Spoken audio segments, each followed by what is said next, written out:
Good afternoon or good evening, depending on where you might be. My name is Kevin Michael Grace, and this is the KMG show.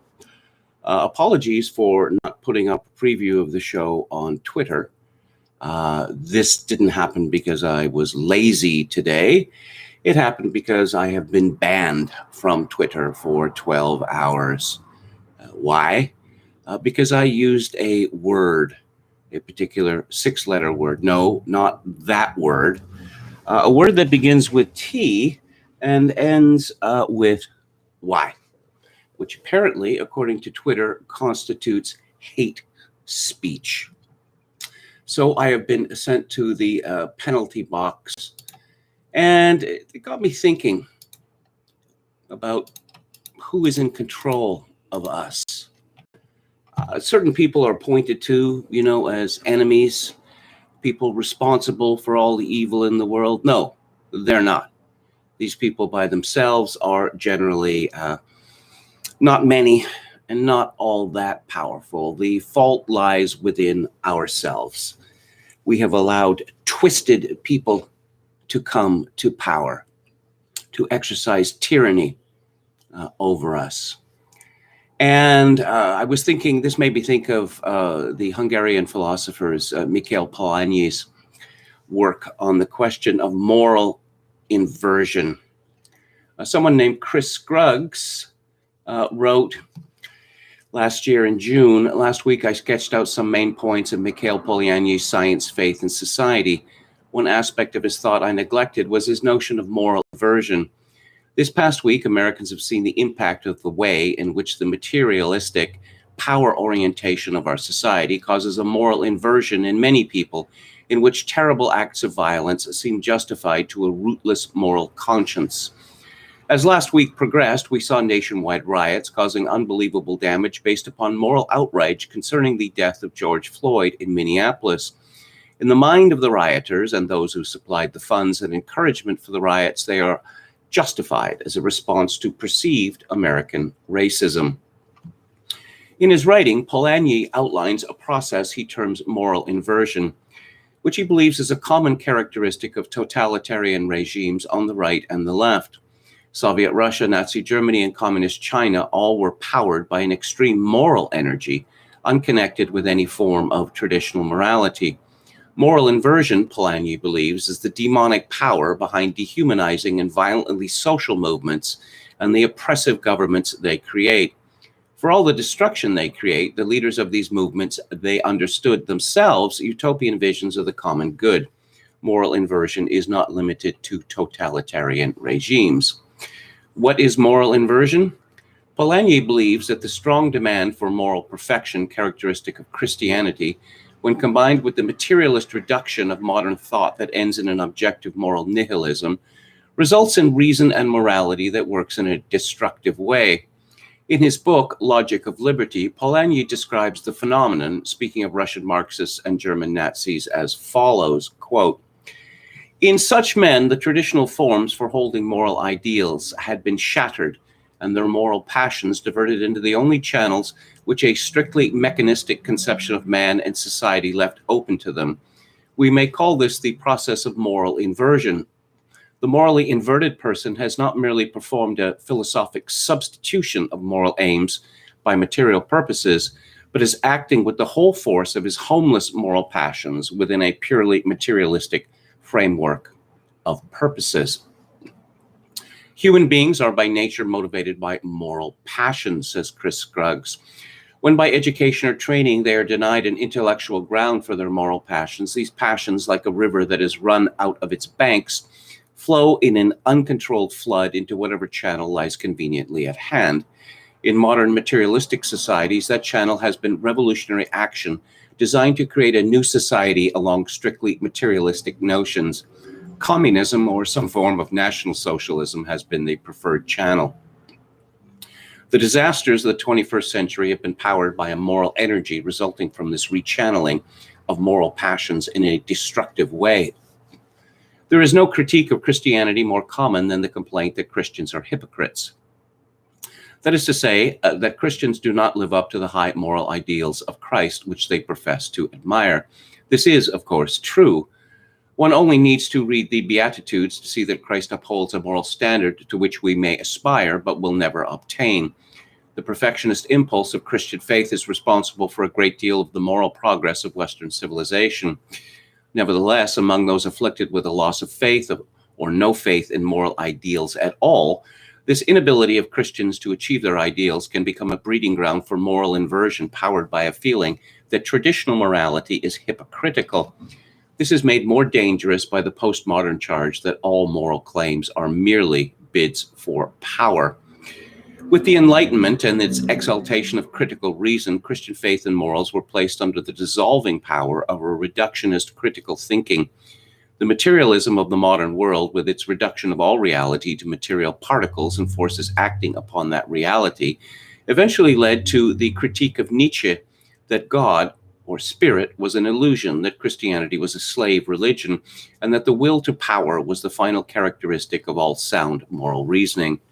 This leads directly to the terrible irrational immorality of contemporary politics, where winning is everything, and any action, however immoral, is justified if it is in the furtherance of a moral ideal held by a particular group. The will to power. How about transsexualism? That's been a pretty successful application of the will to power. We are men who have become women, or women who have become men, or misgendered at birth, as they say. And we know more about masculinity or femininity than you cis people do. You cis people are horrible people. We will instruct you. Well, for a time anyway. We know that radical transsexual women have been known to favor violence against so-called TERFs. And so I am banned from Twitter for using a word that, I recall that RuPaul, the well-known drag queen, complained a couple of years ago that he'd been using this word his whole life and no one found it offensive. But now apparently it is offensive, and he probably apologized. We must apologize to the moral inverts, because it is characteristic of them that they are more tyrannical than the traditional moralists ever were. Here's an example of this from someone called Evan Urquhart. This is from Slate and Outward, Slate's home for coverage of alphabet people, life, thought, and culture. This person begins, an overwhelming deluge of legislation targeting the transgender community has continued into its fourth month in 2020, with more than 100 anti-trans bills introduced across 34 states. These include one Arkansas bill now passed into law that makes it a felony for doctors in that state to treat trans youth with the latest evidence-based, age-appropriate medical care. Yes, you see, we're not supposed to talk of the sexual mutilation of children. Instead, we are ordered to speak of the latest evidence-based, age-appropriate medical care. This fellow Urquhart continues, the Arkansas legislature is the first to seek jail time for doctors who treat transgender youth, but it won't be the last. Anti-trans activists are pushing these types of laws everywhere, even though their legislative agenda is opposed by a majority of Americans, including those who support the GOP. Oh, I see. So the pollsters went to Americans and said, do you favor the sexual mutilation of children? And apparently the majority of Americans says, yes. Yes, we do. And anyone who opposes the sexual mutilation of children must be a bad person. According to Urquhart, these activists are unshakable in their conviction that transition is invalid and trans people must not be allowed to pursue it, regardless of the many benefits research has shown it to have. I suppose one of those many benefits might be, a 1 in 2 chance of suffering from suicidal ideation. But of course, we are also instructed that this suicidal ideation has nothing to do with sexual transition surgery. No, it has to do with the bigotry of others. This transphobia, fertility fear-mongering, as Urquhart calls it, can be seen in action, for example, in the work of irreversible damage author Abigail Shrier, who testified against trans rights before Congress last month when she worries over healthy breasts, scare quotes, and casts trans male bodies as maimed and sterile in a November op-ed for Quillette. Many conservative anti-trans campaigners use language that echoes or copies Schreier's, describing surgeries they deplore, an anatomy they wish to save, in detailed and troublingly lascivious tones focused on the bodies of teens. Lascivious tones. So apparently, to be against healthy breasts being removed from minor children indicates a lascivious interest in them. Well, it's not unheard of for activists to bring up damage to trans women's bodies with a special focus on trans women's genitalia. The vast majority of concern trolling about fertility and fitness for child raising is aimed at trans men, whom activists infantilize by referring to them as daughters or young girls. Yes, it's concern trolling, apparently, once again, to be worried about the fate of healthy young women who are first given puberty blockers, which stunts their growth. That is to say, if a woman starts taking fertility blockers at 12, that is as far as she is going to grow, both physically and mentally. Can you imagine anyone being concerned about that? The insincerity of fertility fear-mongering, says Evan Urquhart, fertility fear-mongering. You see, in the moral inversion in which we live today, childbearing itself is seen as strange and even disgusting. Yes. What do we know about this Evan Urquhart fellow? Well, let's go to his Twitter feed. And he demonstrates something which is not merely common to transsexuals, but to all, I suppose, moral inverts. He describes himself as he, him, transjourno. Views expressed are representative of that Dunkin' Donuts I worked in one summer. Oh, what a card. What an amusing fellow. I'm going to describe myself with a joke, and it's a bad joke, but please clap. I had to start this live stream again because for some reason the chat wasn't working. But here it is. Hello to Palcaso88. Yo mama to Professor Paul. But he says, greetings, Kevin from Midwest USA, watching high school basketball at the ballpark, sunny and 58 degrees. 11 errors combined so far, but it still beats Major League Baseball any day. What is the title of this editorial? Hang on a second. Have I somehow closed it? Just give me a second. It's by a fellow called Chris Scruggs, okay? It's called Moral Inversion and America Today. That, again, you notice that, certain types of behavior, such as homosexuality, were decried in the past. But the reaction to this, the decrying of the decrying, is far fiercer than the old way was. We will destroy you if you say certain things about homosexuality or transsexuality. You just can't do that. So this fellow Urquhart, he talks about lasciviousness. That is to say, the interest in other people's bodies. Well, this fellow Urquhart has an obsession with his own, an absolute obsession. And here's a piece from Slate, again, from 5 years ago. I didn't know I was transgender. When I first started writing about alphabet people issues for Slate, I knew nothing about what it meant to be transgender. I wrote from a butch lesbian perspective because that was how others saw me, and I'd never questioned that identity. Oh, yes, I see. You cut your hair in a certain way, and I'm looking at a picture of this person with the hair pretty much shaved to the sides, shaped to the skull on the sides, but poofed up in the middle, which of course, and there's piercings in the eyebrow, which of course would, and a very masculine cast of face. And I suppose people jumped to the conclusion that this person was a butch lesbian. The existence of trans people threatened that certainty. How?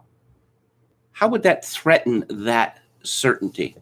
If a bunch of people started to claim that they were Martians, say, would that threaten anyone's certainty?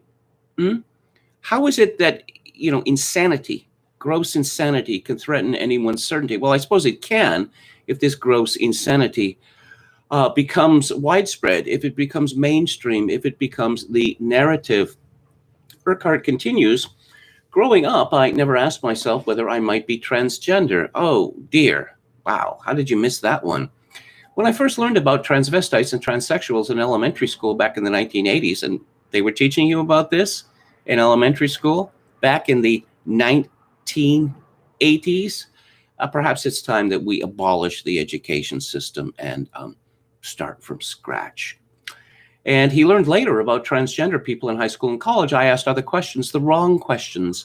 What's wrong with transgender people? I wondered. Who do they think they're kidding? Everyone knows you're stuck with the sex your body is assigned at birth. And then with one leap of faith, he was free. I also believe that all women secretly wanted to be men. That is not actually the case, Urquhart writes. Oh, I see. So you are a woman who became a man, but no, you don't believe that all women secretly wanted to be men, just you. Early in my writing career, although not quite early enough for this not to be mortifying, I wrote a piece called Why I'm Still a Butch Lesbian. I argued in favor of keeping the boundaries around gender norms and roles as wide open as possible. This is a position I'd gladly defend today, albeit with some caveats. I am not a butch woman. I think many butch women are strong, inspiring, proud, admirable, and often incredibly sexy. Oh, yes. Who is being lascivious about other people's bodies now? I do not think all of them are secretly trans men. I was secretly a trans man. And on some level, I must have known it because I remember writing that essay and leaving out little details that I feared might make people suspect I was transgender. I knew, but didn't know, and feared asking the right questions of myself. For instance, I might have mentioned that I'd always wanted to have my breasts removed. Yes, okay, I'm going to stop reading this at that point because as Aristotle taught us, the insane have nothing to teach us. But here is Evan Urquhart again in Vanity Fair, which, didn't that used to be a fashion magazine? And this is a piece from today. It is called The Particular Bravery of Elliot Pade's Oprah Interview. For a lot of us trans people, early transition is so awkward that it can feel like a time to hide. Page spoke up at one of the hardest moments in his life because he knows how much is at stake. Yeah, it's so brave. Brave. And who is going to speak out against this bravery? Dangerous to do so, as I discovered, not by speaking out about anything, but simply using a word which is now forbidden. As Plato once said, there is no difficulty in a man's winning applause when he is contending for fame among the persons whom he is praising. Yes, the culture now has become thoroughly homosexualized, and apparently that wasn't enough. So it must be degendered, as they say, and we must applaud the sexual mutilation of children. Urquhart says Page is early in his transition right now. Here's what that means. Early transition is the period in a trans person's life when they've accepted they are trans, but only recently begun to access medical and social avenues that will transform the way they present themselves in the world. It is a notoriously awkward phase, often referred to by the community as a second adolescence. Yes, indeed. It's exactly to the point, but not in a way that Evan Urquhart would understand. For most trans people, this period is a time to hide. In the interview with Page, Oprah asks him about doing his transition so publicly by mentioning Janet Mock and Laverne Cox, whose transitions happened long before they were in the public eye. But many trans people who were already famous, such as Caitlyn Jenner and Lily Wachowski, attempted to quietly pursue early transition outside the public view before eventually re-entering the spotlight in the way they wanted to be seen. Like Elliot Page, Urquhart writes, I'm a transgender man. I started hormone therapy 6 years ago. Yes. You know the old joke about the vegan always having to tell people that he's a vegan, to tell everybody? Yes, let's hear about your hormone therapy. Let's hear about your voice. Me, me, me, me, me. Look at me. That is the state that our culture has devolved to. Hello to McGruff. Your mama says, blessed Good Friday to the Orthodox. Banned for how long? Yes, 12 hours. Palcasso88 says, I thought some meth head had tried to burn down KMG's hotel. Oh, yeah, don't give these people any ideas. Kevin, will you be getting your jab, says Metal Mike? Only if I'm forced to. I don't really have any need to travel. I don't have any money to travel. I suppose if it becomes necessary to get the jab to go grocery shopping, say, then I suppose I must. But short of that, I'm not going to. David the Gnome says, how modern things moved you to become a born-again Christian? Kevin, are you already one or what? No, I'm not a born-again Christian. I am a cradle Roman Catholic. Pelpcasso88 says, can you imagine if someone from 1965 fell asleep and woke up today? Their heads would explode. I don't think you have to go back to 1965. I think you could go back to 1985. Again, I've mentioned this several times on the show, but in 1999, the Canadian Alliance forced a vote on gay marriage, the legalization of gay marriage in the Canadian Parliament. And the reaction from the Liberal Party, from the Prime Minister, Jean Chrétien, from the media, from everyone else is, this is an outrageous provocation. Who is carrying on for gay marriage? Where are the powerful forces advocating for gay marriage?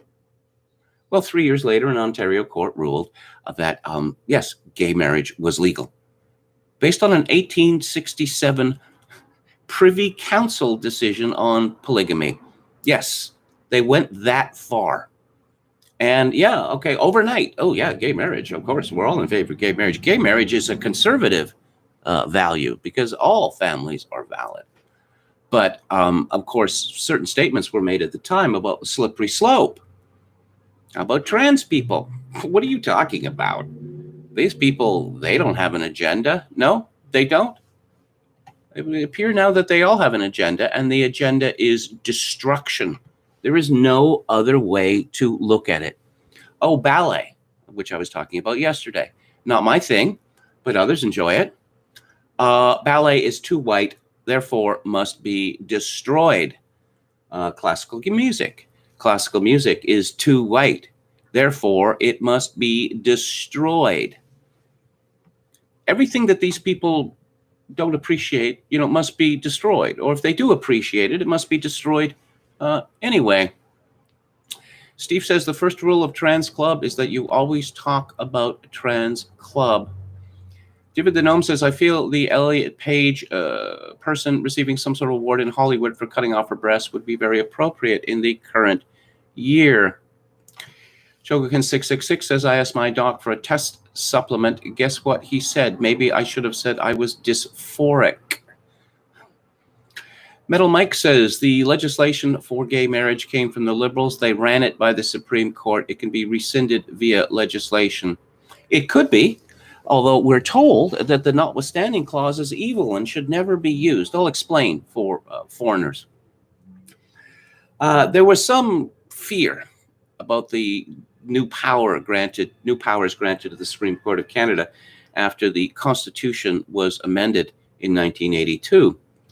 So the premiers of Canada would only agree to the Charter of Rights and Freedoms if there was a notwithstanding clause added to it. That is to say that the Parliament of Canada or provincial parliaments can invalidate any court decision for a period of 5 years.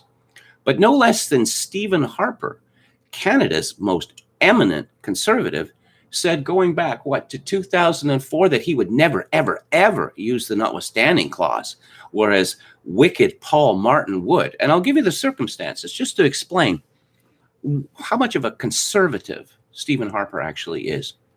Paul Martin had been asked if he would ever use the notwithstanding clause, and he said, well, he considered it a possibility. And under what circumstances? Well, suppose the Supreme Court of Canada ruled that Catholic churches must marry homosexuals. That's what Paul Martin said, and Stephen Harper, Canada's most eminent conservative, denounced him for that. Dipper the Gnome says, American conservatives are useless and insufferable, but I can't even imagine how bad Canadian conservatives are. Well, they just love gay people. They march in parades.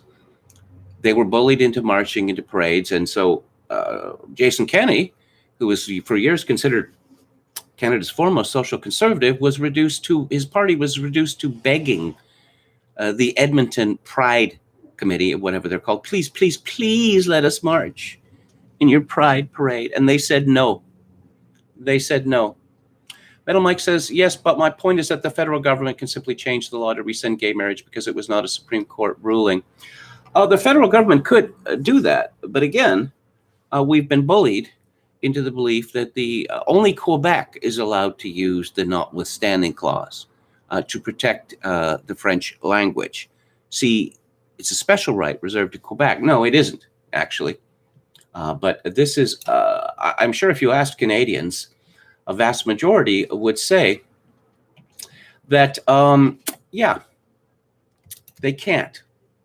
Well, Quebec can, but no one else can.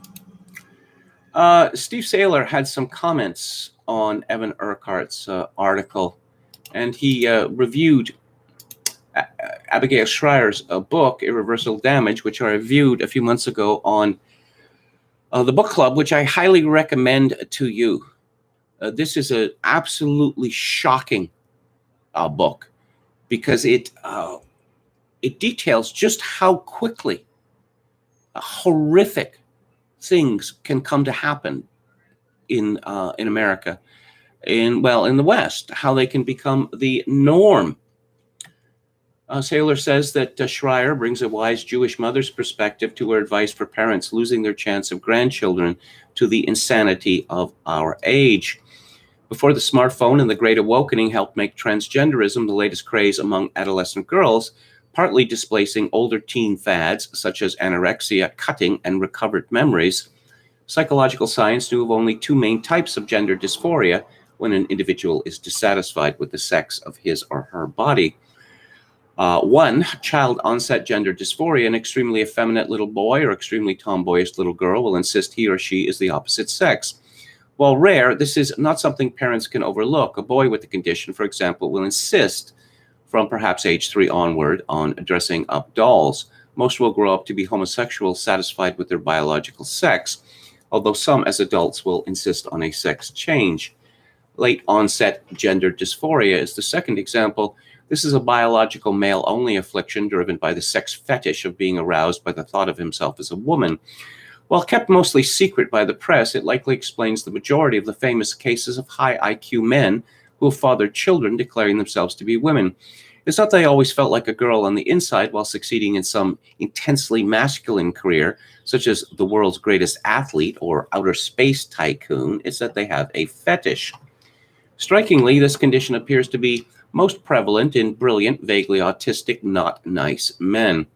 For example, the mathematician Ted Kaczynski, better known as the Unabomber, wanted a sex change operation after his autogynephilic fantasies began overwhelming him in grad school.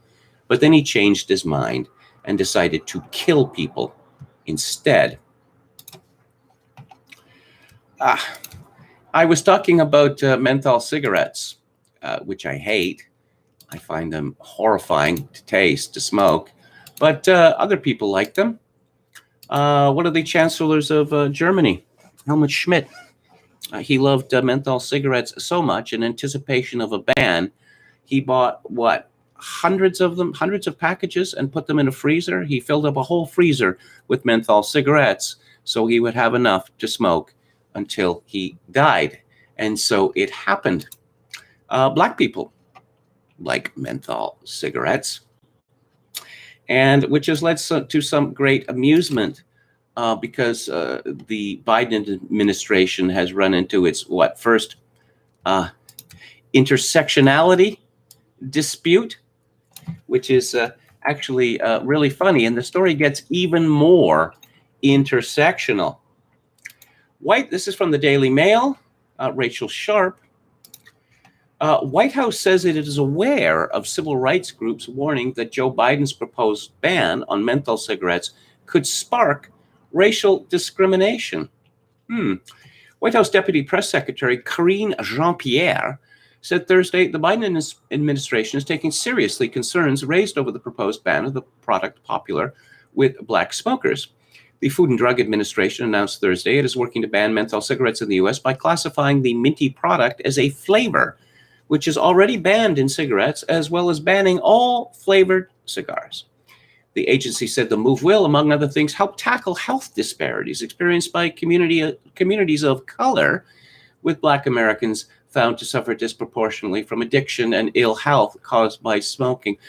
Communities of color, why don't they just say Black people? I see the health of Chinese Americans, is it notably deficient compared to that of white Americans? I rather doubt it. The Mail continues, but the move is a controversial one, with civil rights leaders and groups, including the American Civil Liberties Union, warning this week that it will lead to over-policing and more racial discrimination against Black people. They are said to fear that Black smokers who continue to puff menthol cigarettes even after a ban is brought in could be targeted by police for doing so. Well, if menthol cigarettes are banned, how would Black people get a hold of them? Is there going to be a black market? People making bootleg menthol cigarettes? I suppose it's possible. Jean-Pierre told reporters aboard Air Force One that an FDA ban would not lead to the criminalization of the smoking product for individuals, only for businesses. Quote, "Let me be clear here. If implemented, these rules affect only commercial activity, and so FDA does not regulate the possession of tobacco products by individuals for personal use, and this rule would not make individual consumer possession or use of menthol cigarettes a crime, nor change enforcement standards." I had never heard of this woman, Carine Jean-Pierre, so I looked her up on Wikipedia. Born 1977, American political campaign organizer, activist, political commentator, author, serving as White House Deputy Press Secretary to Jennifer Psaki since January 2021. She is a former lecturer in international public affairs at Columbia University. She was previously the senior advisor and national spokeswoman for MoveOn.org and a political analyst for NBC News and MSNBC. She served as the chief of staff for Democratic vice presidential nominee Kamala Harris on the Joe Biden 2020 presidential campaign. Jean-Pierre was born in Martinique to Haitian immigrant parents. Yes, I talked about Ben Philippe. Apparently, Haiti is contributing so much diversity to America now. She was raised in Queens, New York, is a graduate of the New York Institute of Technology, and received her MPA, which apparently stands for Master of Public Affairs, whatever that is, from the School of International and Public Affairs, Columbia University. She joined the faculty in 2014. Okay, immigrant, Haitian, Black, what else? What else has she got going on for herself? Can you guess? Jean-Pierre is a lesbian. Of course she is. In an interview regarding her tenure working for the Obama administration as an openly gay staffer, she said, "What's been wonderful is that I was not the only. I was one of many. President Obama didn't hire Alphabet people staffers. He hired experienced individuals who happened to be Alphabet people. Serving and working for President Obama, where you can be openly gay, has been an amazing honor. It felt incredible to be a part of an administration that prioritizes Alphabet people issues. As of 2020, Jean-Pierre lives in the Washington, D.C. area with her partner, wait for it, CNN correspondent Suzanne Malveaux, and their daughter. Oh, I see. Her name is pronounced Suzanne. Okay. Suzanne Malveaux was born in Lansing, Michigan, into a New Orleans-based family whose parents are both Louisiana Creoles, whose roots are of French, Spanish, and African descent. Too funny. So we see that that Carine Jean-Pierre, wow, you hardly get more intersectional than that. I suppose it would it would help if she had some sort of physical disability. That would really push her over the finish line. William Stewart says, presumably Indian reservations stateside, like Indian reserves here, might continue carrying menthol cigarettes. Expect a boom in black market native-made menthol cigarettes. Yes, I hadn't considered that possibility. A fair number of Canadians buy bootleg cigarettes from Indian reserves. Actually, they're not bootleg cigarettes. They are legally allowed to manufacture them for their own use at practically no cost. But some entrepreneurial native Indians sell them to anyone who wants them, including white people. The West needs to stop feeding Haiti. Let nature take its course, says Palpicasso 88. Well, they can't look after themselves. For all of these people like Ben Philippe, who are wishing for, salivating with the prospect of a race war. Well, they had a race war in Haiti. First, they killed all the white people, circa 1800. Then they killed all the mulattoes. Then they consecrated the country to Satan. And how's that worked out for them? Chogokin666 says, applied for a small business COVID loan and was denied, not because my losses weren't sufficient, but because I wasn't residing in a low-income poverty zone. William Stewart says, it's never been clear to me how Quebec, which didn't even sign the Constitution, can invoke the notwithstanding clause. Yes, well, the Constitution applies to Quebec whether they signed it or not, although they make a fuss about how they never signed it and how they just might be persuaded to sign the Constitution one day if they get even more gibs from the rest of Canada. Quebec is the Scotland of Canada, a millstone around our necks. And as Peter Brimelow once wrote, the question isn't whether Quebec will secede. The question is whether it should be expelled. And my answer to that is yes, and as soon as possible. But as you probably know, my own view is that Canada isn't going to survive another decade. It was already in terrible position from every conceivable point of view before COVID-19. And COVID-19 has, broken what was left of Canada.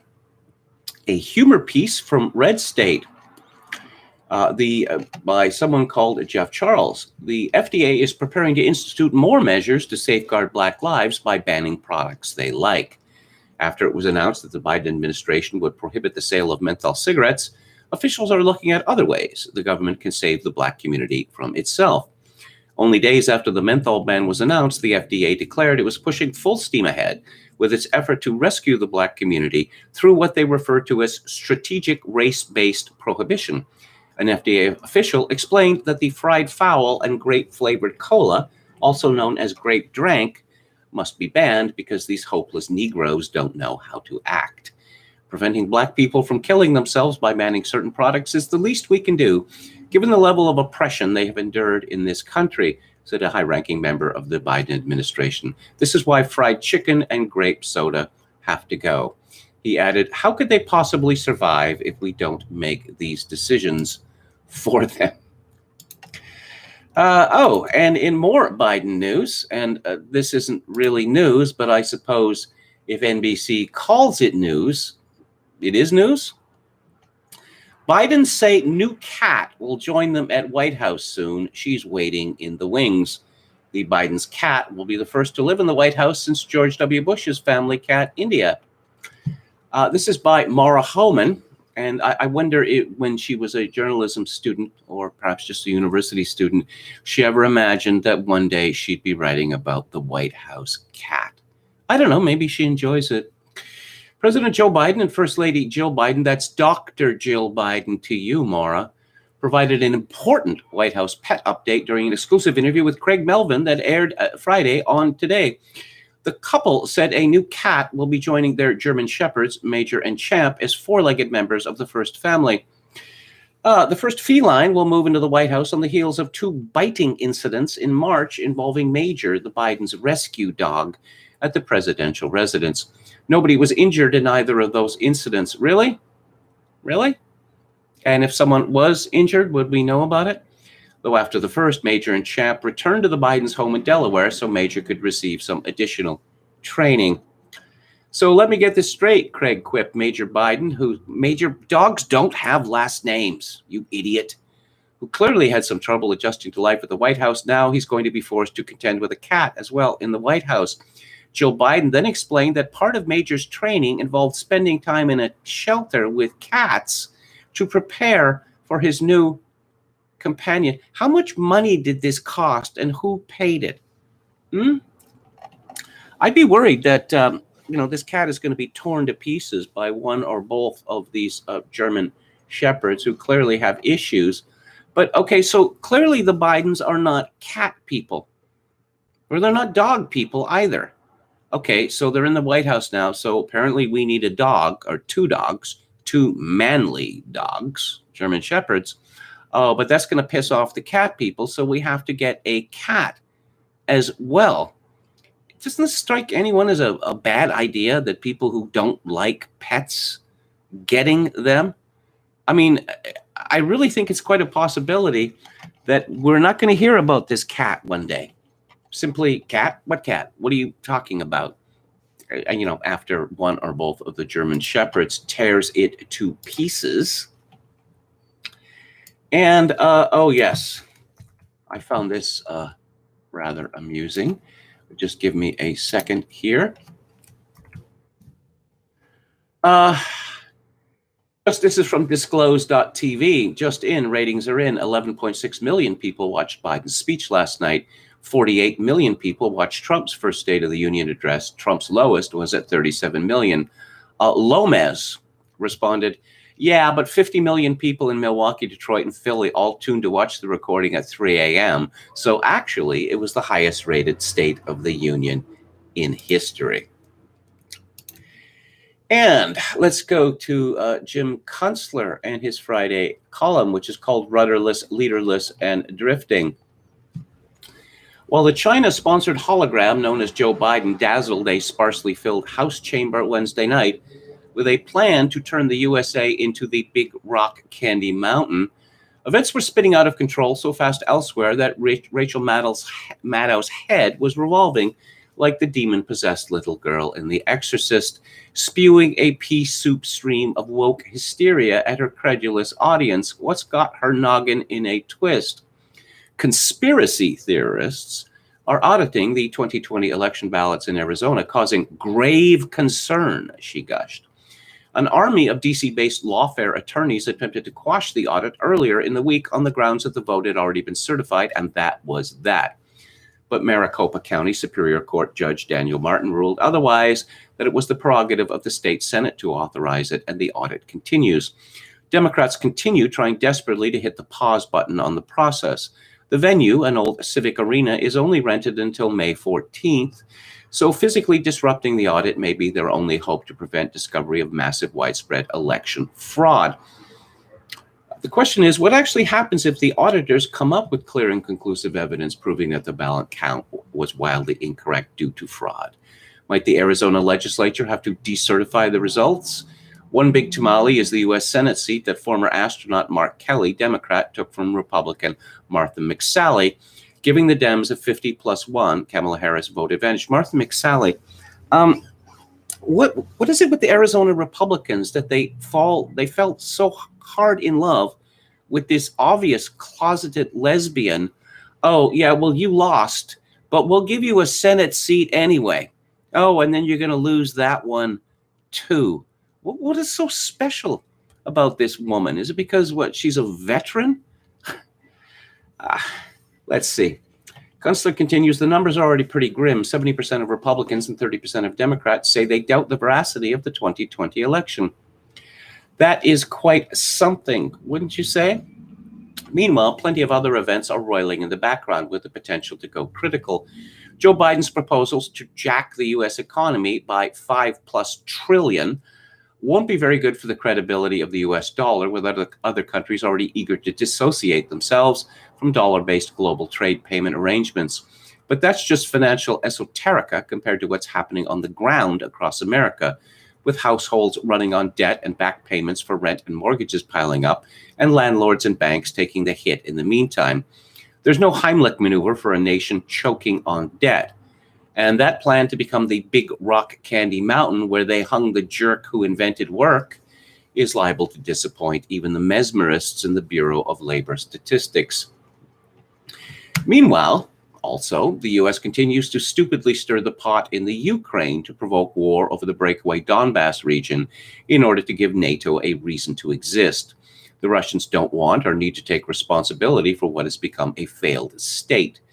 But the Ukraine has been their buffer from European invasions for centuries, and they won't permit it to become a forward base of operations for NATO. Does the U.S. actually have any real interest there, other than to justify the earnings of defense contractors? The Biden family is not even taking any more payments out of there, as far as we know. When it comes to real geopolitical friction, look in the other direction at China. Not only is U.S. weakness vividly obvious to them, they are substantially responsible for it, having successfully launched the bioweapon Wuhan virus that pushed the disordered U.S. economy over a cliff and then helped install their errand boy in the Oval Office. Among other stupidities, the U.S. allowed most of its advanced microchip manufacturing capacity to relocate in Taiwan. We can't run anything here from cars and refrigerators to municipal water systems and probably even our own war weaponry without continuous supply and resupply of these chips. Game this out.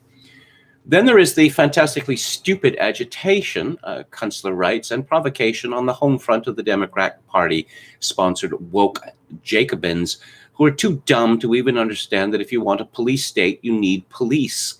Rather, they want to live in chaos and anarchy, the satanic version of the big rock candy mountain, where the looters play in the stores all day and the jails have gone away.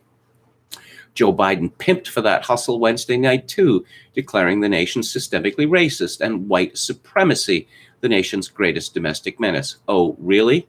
Not our own Department of Justice, FBI, and the rest of the intel community? The FBI raid on Rudy Giuliani was an interesting development on that front. The little imp that is Merrick Garland may have chosen the wrong guy to mess around with. If the bozos in DOJ actually charge him with something, they'll find themselves in a special hell of discovery. That is, discovery of conclusive interest that the DOJ has become a criminal operation actively working against the public interest. I dare say the truth is that just about everything the DOJ has done for the past 5 years involves the covering up of their own crimes, and a case against Giuliani will be just the wedge to open up public recognition of all that. That's going to be a little bit of a problem when the people lose all faith that their public officials were elected fairly and honestly. There's a lot to push through and sort out in the months ahead, Kunstler concludes. We're all on ship, leaderless and rudderless, heading into a summer maelstrom. Let's have a look at the chat and go to the latest. Aslan says Benjamin Disraeli himself commented about hidden influencers. Anran says, yeah, that will happen. I like Kunstler, but his wishful thinking becomes tiresome. I don't know. Perhaps it's better than the alternative. Texas Feral Hog says Ukraine could so easily be split. That was the idea of Edward Luttwak, one of the smartest men on earth, just divided along the Dnieper River. And so each side gets to have its own Kiev, which I'm still spelling Kiev, by the way, because it's a transliteration. Okay, what else do we have here? They'll probably eat the cat when the Obamas are over for dinner, says Texas Feral Hog. Okay. Humans are overrated, says Chogoken666. William for fun, or sorry, Villain for fun says, I just want Major to bite more federal agents. Yeah, again, some people like pets, some people don't like pets. Apparently, the Bidens have never had a cat. Now they must have a cat. That makes no sense to me whatsoever. Donald Trump is not a dog person. There were no pets in the White House when he was president. And did America fall apart as a result of that? Speaking of America falling apart, illegal invaders block D.C. streets demanding citizenship for all. And Joe Biden, that's on the agenda. This is from the Daily Mail, Nikki Schwab. President Joe Biden was interrupted by protesters at a rally marking his 100th day in office Thursday night in Duluth, Georgia. Biden, who had just been introduced by First Lady Jill Biden, that's Dr. Jill Biden to you, Nikki, was shouted down by a small group asking him to abolish ICE and get detainees out of private prisons.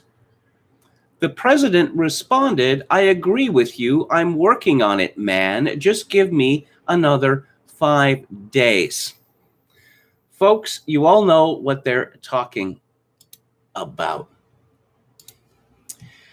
There's a piece in Unheard by Justin Webb called America Attracts the Wrong Immigrants. And how is that? An immigration policy that broadly allows family ties and ingenuity in hopping across the southern border to trump skills. A policy that brings in adult siblings of already poor semi-legal residents. As a result, not everyone in America gets the full right to stay. Some will be legal temporary residents, some students who should not be working, some came illegally but can stay, like the Dreamers, whose parents brought them to America illegally as children on some sort of sufferance. Of course, there are plenty of wealthy Americans to whom this doesn't matter much. They lead lives insulated from the masses. They have cheap gardeners on tap, cheap labor, desperate labor, which enables the low-wage America that keeps so many people so poor.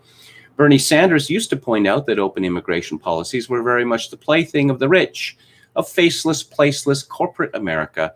There are sociologists who pointed out, too, that a nation desperate for labor, having to pay more for it, might not have incarcerated so many black men so readily in recent decades. Well, as George Borjas, a Cuban-American economist, has been pointing out for decades, what America's immigration policy leads to is a massive transfer of wealth from the middle class to the upper class. America doesn't need immigrants, not one. I suppose if some Nobel Prize winners want to immigrate, what, 5,000, 10,000 a year? Immigration tops. Canada doesn't need any immigrants, none. Britain doesn't need any immigrants, neither does France nor Germany. We're just going to make ourselves rich by growing the GDP. How is that GDP divvied up? Let's not get into that one. I came across a video which is not a joke. It's called Humans of CIA. When I was 17, I quoted Zora Neale Hurston's How It Feels to Be Colored Me in my college application essay. The line that spoke to me stated simply, I am not tragically colored. There is no sorrow, damned and soul, nor looking behind my eyes. I do not mind at all. At 17, I had no idea what life would bring, but Zora's sentiment articulated so beautifully how I felt as a daughter of immigrants then and now. Nothing about me was or is tragic. I am perfectly made. I can wax eloquent on complex legal issues in English while also belting some Spanish song. Okay. I can change a diaper with one hand and console a crying toddler with the other. I'm a woman of color. I am a mom. I'm a cisgender millennial who has been diagnosed with generalized anxiety disorder. I am intersectional, but my existence is not a box-checking exercise. I am a walking declaration, a woman whose inflection does not rise at the end of her sentences, suggesting that a question has been asked. I did not sneak into CIA. My employment was not and is not the result of a fluke or a slip through the cracks. I earned it my way in, and I earned the way up through the organization. I'm educated, competent, I struggle feeling like I could do more, be more to my two sons. Well, and I struggle leaving the office when I feel there's so much more to do. I used to struggle with imposter syndrome, but at 36, I refuse to internalize misguided patriarchal ideas of what a woman can or should be.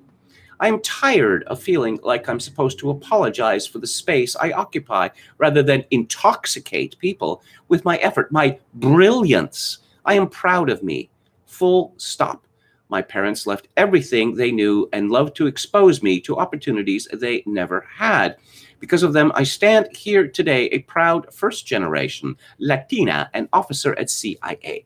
I am unapologetically me. I want you to be unapologetically you, whoever you are. Know your worth. Command your space, mija. You're worth it. And she's wearing a T-shirt that has her name on it. And underneath it says, you are worth it. This is the kind of person that gets hired by the CIA now. Generalized anxiety disorder, but she's perfect. Nonetheless, I suppose her generalized anxiety disorder is a superpower, as the neurodivergent are wont to say these days. You notice there was no mention of a husband there? Perhaps there is one, but he's not intoxicating enough to mention. This is from medium.com. Letter from former Jeopardy contestants regarding offensive terminology and gestures aired this week. I was a big fan of Jeopardy years ago. I particularly liked the old version with Art Fleming, when you could interrupt and answer before the question had been fully stated. I tried to become a Jeopardy contestant. They were accepting people from Vancouver, and I stuffed the ballot box. I made about 200 entries, but I didn't get chosen. And I don't know whether I would have been chosen anyway, because it's my understanding that these contestants on Jeopardy are auditioned for a certain type of personality. But I don't know. I suppose I've come to the conclusion that the people who are on Jeopardy are nasty people, crummy people. According to this, a recent contestant has caused concern among Jeopardy viewers for two separate occurrences, and we, as former contestants, yes, are you going to put that on your tombstone? Former Jeopardy contestant? Feel the need to speak out against the messaging that these choices communicated, either intentionally or unintentionally, by the contestant Kelly Donahue, and implicitly by association, the producers of Jeopardy. On Monday, April the 26th, Kelly responded to a clue with a term for the Roma that is considered a slur. The use of this term doesn't necessarily indicate malice. Until recently, it was widely used by English speakers. Current diversity style guides, however, suggest that it not be used and that Roma or Romani be used instead. Host Anderson Cooper noted this on air. However, many of us witnessed occasions and tapings of other episodes of the show where questionable responses or misspeaking prompted a pause and re-recording of the dialogue. This probably would have been a good occasion to employ a similar fix. Yes, it may be an innocent or ignorant reply, and yes, it was technically correct, but on a television show for an international audience, the impact on a larger stage needs to be taken into account. A search of recent show archives reveals that the writers of Clues have used the term gypsy 5 times in the last 2 years. We asked the writers to remove this word from the vocabulary when it's not being used in the context of a title of an artwork or a direct quotation. Yeah, problematic, like those French cigarettes called Gitanes. I wonder if they know what Gitanes means. It would be best if they could craft clues that positively showcase the cultural heritage of the Roma and distance the association with hurtful stereotypes from the past. Tuesday, April 27th, was a more widely felt misstep. During his on-camera introduction, Kelly made a gesture with his hands that he has since claimed was an indication that he won 3 games. He had on previous episodes indicated with 1 finger and 2 fingers that he had won 1 and 2 games, and no reasonable person would have interpreted those gestures differently. However, this gesture was not a clear-cut symbol for the number 3. He held his thumb and forefinger together with his other 3 fingers extended and palm facing inward, and he tapped his chest. This, whether intentional or not, resembled very closely a gesture that has been co-opted by white power groups, alt-right groups, and an anti-government group that calls itself the 3%ers. In a public Facebook post that has since been deleted, Kelly states, "That's a 3, no more, no less." His public Facebook profile also featured a cover photo of Frank Sinatra making a similar gesture. This was either erased or made private on Wednesday morning, along with hundreds of public comments on his few Jeopardy-related posts. And it goes on and on and on.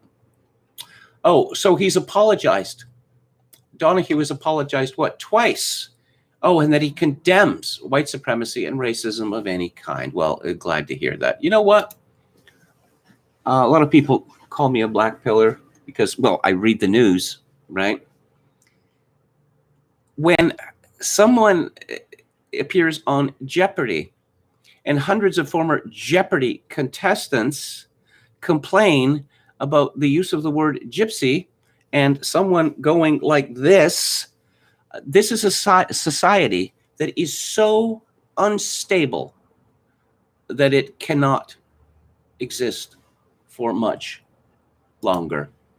These people are literally being triggered to death. Now, let's talk about euthanasia, or as I prefer to call it, physician-assisted murder. And here's a piece by the acclaimed French author Michel Houellebecq, who I have been an admirer of for, 20 years, more than 20 years? I wrote a long essay about him at Alberta Report. Rather good, actually, I thought it. He writes, the French National Assembly is currently considering a proposed law giving and guaranteeing the right to a free and chosen end of life. The first article of the bill proposes a rapid and painless death with medical assistance. Since 2005, France has had a let die law that permits deep and continuous sedation until death. Proposition 1, no one wants to die. As a rule, we prefer a diminished life to no life at all because we think we will always have the little pleasures of life. And are there any pleasures other than little ones? That is a subject worth exploring. Proposition 2, no one wants to suffer physically, that is. Moral suffering has its charms. It can even generate aesthetic material, as I have discovered for myself. Physical suffering is pure hell, devoid of interest and meaning, from which no lessons can be drawn. Life has been sketchily and falsely described as a quest for pleasure. It is, more accurately, an avoidance of suffering. And more or less everyone, given a choice between unbearable suffering and death, chooses death. Proposition 3, the most important of all, physical suffering can be eliminated. At the beginning of the 19th century, morphine was discovered. Many similar substances have appeared since then. At the end of the 19th century, hypnosis was rediscovered. It remains little used in France. Ignorance of these facts might explain the alarming opinion polls which support euthanasia, 96% in favor, if I remember correctly. 96% of people think that they are being asked the question, would you rather be helped to die, or would you like to spend what remains of your life in appalling suffering? The other 4% know all about morphine and hypnosis. Those proportions seem about right to me. I'm going to resist launching into an argument for the decriminalization of drugs here, and not just soft drugs. That is a subject on which I yield to the wisdom-filled observations of the excellent Patrick Eudeline. Partisans of euthanasia like to gargle on words whose meanings they distort to such an extent that they should no longer even have the right to utter them. In the case of compassion, the lie is palpable. When it comes to dignity, things are more insidious. We have seriously deviated from the Kantian definition of dignity by substituting little by little the physical being for the moral one, and maybe even denying the very notion of a moral being, substituting the human capacity for action with a shallower, more animal concept of good health, turned into a sort of precondition of all possibility of human dignity, even maybe its own true meaning. Again, this is the moral inversion of which Mikhail Polanyi wrote of. Houellebecq continues, put in this way, I have rarely had the impression that I have manifested extraordinary dignity at any time in my life, and I do not have the impression that this is likely to improve. I'm going to end up losing my hair and my teeth. My lungs will be reduced to shreds. I will become steadily more or less impotent, more or less incapable, perhaps incontinent, and possibly even blind. Once a certain stage of degradation has been reached, I will inevitably end up telling myself, and I will be lucky if it is not someone else pointing it out to me, that I no longer have any dignity. Well, so what? If that is dignity, one can very well do without it. On the other hand, everyone more or less needs to feel themselves necessary or loved, and failing that, esteemed, even in my case, admired. It is true that can also be lost, but one cannot do much about that. Others play in this respect the determining role. And I can easily imagine myself asking to die in the hopes that others reply, oh, no, please stay with us a little longer. That would be very much my style. And I admit this without the slightest shame. The conclusion, I am afraid, is inescapable. I am a human being utterly devoid of all dignity. Part of the usual sales pitch for euthanasia consists in maintaining that France is lagging behind other countries. The preamble for the bill that will shortly be proposed is in this respect comical. Looking for countries that France is allegedly lagging behind, they can find only Belgium, Holland, and Luxembourg. Frankly, I am not impressed. The rest of the preamble consists of stitching together citations from Anne Beck, presented as admirably forceful, but which have the unfortunate effect of raising my suspicions. For example, when she maintains, no, euthanasia does not fall under the heading of eugenics. On the contrary, it is obvious that the partisans of both the ideas are exactly the same people, from the divine Plato to the Nazis. Likewise, when she adds, no, the Belgian law on euthanasia has not encouraged inheritance theft. I admit I had not thought of this, but now that she mentions it. Immediately afterwards, she lets the cat right out of the bag by claiming that euthanasia is not a solution of an economic nature. There are, however, certain sordid arguments that one only hears from economists, insofar as that term has any meaning. None other than Jacques Attali has insisted in an already dated work on the cost to the public purse of maintaining the lives of very old people. It is hardly surprising that Alain Minc more recently has gone in the same direction. Attali just being a stupider version of Minc, without even speaking of that clown, Francois de Closet, who is something like the performing monkey of the other two, their Hanswurst. Catholics will do their best to resist, but sad to say, we have more or less got used to the idea that Catholics always lose. Muslims and Jews on this subject, as on other subjects deemed societal, that ugly word, think exactly the same as Catholics. The media are generally in strong agreement about hiding this fact. I do not have a lot of illusions. These faiths will end up by giving way and submitting to the yoke of Republican law. Their priests, rabbis, or imams will in future visit euthanasia candidates to tell them that, yes, it is an ugly business, but tomorrow will be better, and that even if people have abandoned them, God will take care of them. Let us be honest about that. From the point of view of the lamas, the situation is without doubt even worse. Any attentive reader of the Bardo Fodol knows that death throes are a particularly significant moment in a man's life, for they offer him a final chance, even in the case of unfavorable karma, to free himself from samsara, the cycle of rebirth. Any early interruption of death agonies is thus a frankly criminal act. Unfortunately, Buddhists rarely intervene in public debate. There remain only the doctors, in whom I had placed little hope, doubtless because I am not very familiar with them, but it is undeniable that some of them resist and refuse to kill their patients, and that they will remain perhaps the last barrier to euthanasia. I do not know where they get this courage. Maybe it is only respect for the Hippocratic oath. Neither will I administer a poison to anybody when asked to do so, nor will I suggest such a course. It is possible the public uttering of this oath must have been a significant moment in their lives. In any case, their struggle is an admirable one, even if it is a struggle for honor. The honor of a civilization is not exactly nothing, but really something else is at stake. From the anthropological point of view, it is a question of life and death. And on this point, I'm going to have to be very explicit.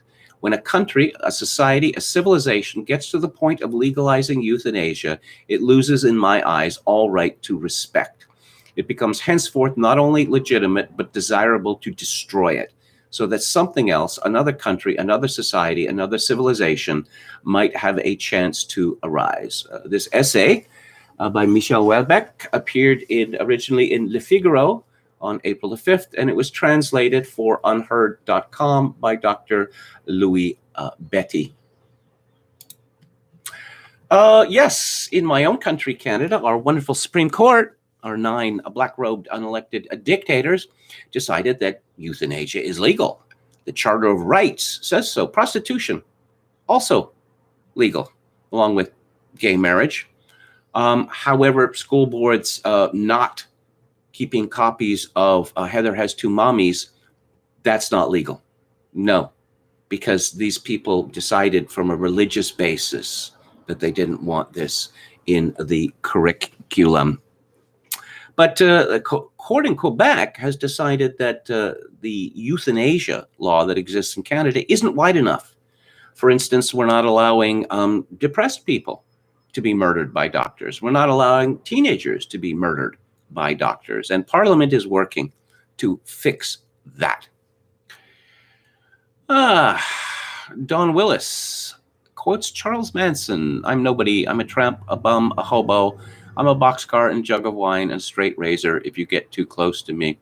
I'm reminded that Dennis Wilson of the Beach Boys became close to the Manson group.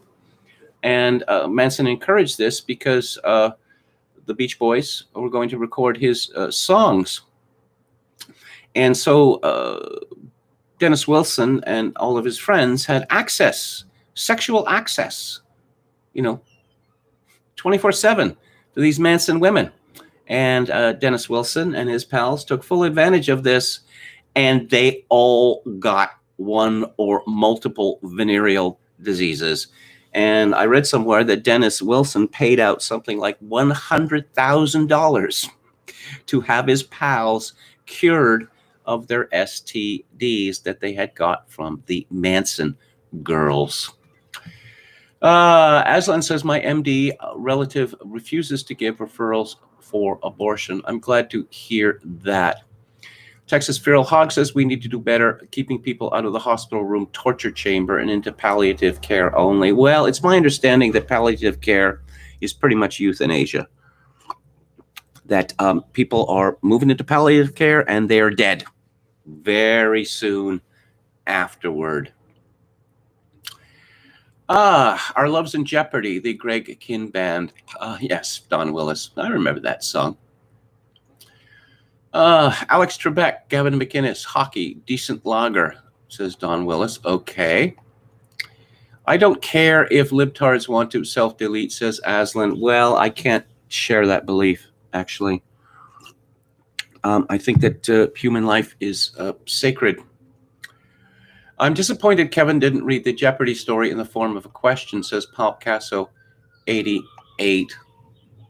I've read somewhere that, they're having all these auditions for Jeopardy, right? Oh, and Dr. Oz was going to audition, but he was taken off the list because of what things he said about vaccines. But the fix is in. That fellow who won Jeopardy 77 times or whatever, he's already been chosen to be the new permanent host. Jason Bryan says, they call me a black pillar. Well, I read the news. Bah, ha, ha. I laugh so hard. Well, thank you. Thank you for that. Let's talk about censorship. Tucker Carlson noted on his show that the Epoch Times has lost its press credentials at the White House. Communist Party of China media outlets continue to enjoy White House press access. But I guess that's one thing that you can say about Joe Biden. When he's bought, he stays bought. This is from CBC. Your free speech is at risk with Ottawa's push to regulate online content, experts warn. Liberal government says controversial changes to broadcasting bill will apply only to professional content. Oh, and who gets to define what counts as professional content? I beg people for money on this live stream. On my Twitter account, there's my PayPal address. So does this make this professional content? I don't charge anyone to listen to my live stream or, of course, to read my Twitter. They're free for anybody who is interested. But I can well imagine that the government would decide that my content is professional. The government says the changes apply only to professional content are necessary to make wildly successful online streaming services and apps contribute to Canadian culture, whatever that might mean. Canadian Heritage Minister Stephen Guilbeault, and while I still have the right to do so, I'm going to mock this ugly, nasty man and his ugly, nasty beard. Introduced Bill C-10 in November, the stated intent was to modernize the Broadcasting Act for an era when Canadians increasingly consume music, movies, TV shows, videos, and podcasts either online or through mobile apps. The government says the objective is to ensure that digital streaming services enjoy booming revenues from online traffic, contribute to the creation, production, and promotion of Canadian content. Well, if that's what you want to do that. Enforce CanCon regulations on digital media. What does that have to do with censorship? Unlike the online platforms, Canadian distributors of broadcast content, such as Rogers, Shaw, and Bell, are required to pay a portion of their revenue into the Canada Media Fund, an agency that funds Canadian programming.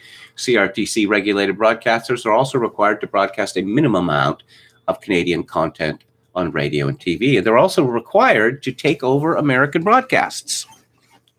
You tune to your, let's say Channel 4, Channel 5, Channel 7. That would be Como, King, and Cairo in Seattle. That's where our American TV comes from. Also the Fox station in Tacoma.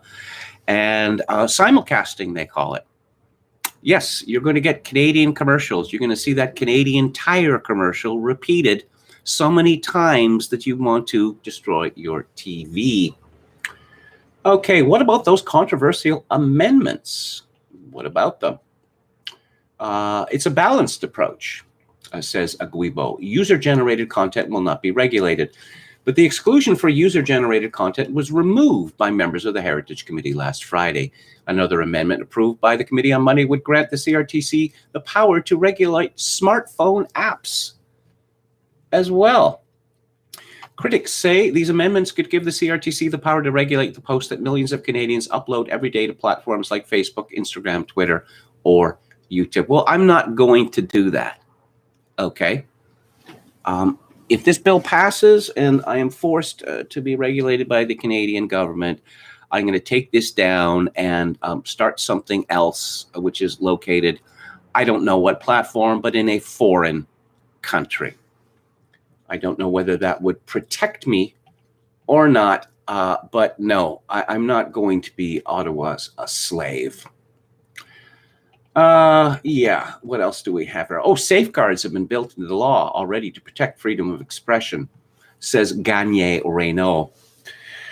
Yeah, we don't really have a free speech in Canada to begin with.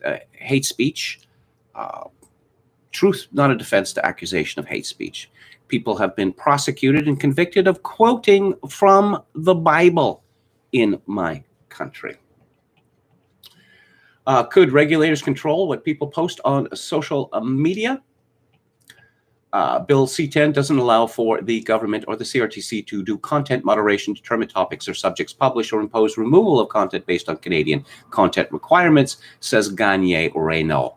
So cat videos and acoustic covers of Taylor Swift songs by amateur musicians are supposed to be safe. But the CRTC would have wide latitude to decide how to implement its new powers, and concerns about regulatory overreach remain. If they want to explicitly regulate what these platforms are doing, be explicit about it and be narrow about it, says Emily Laidlaw, Canada Research Chair in Cybersecurity at the University of Calgary. But that's not the way the bill is drafted. Yes.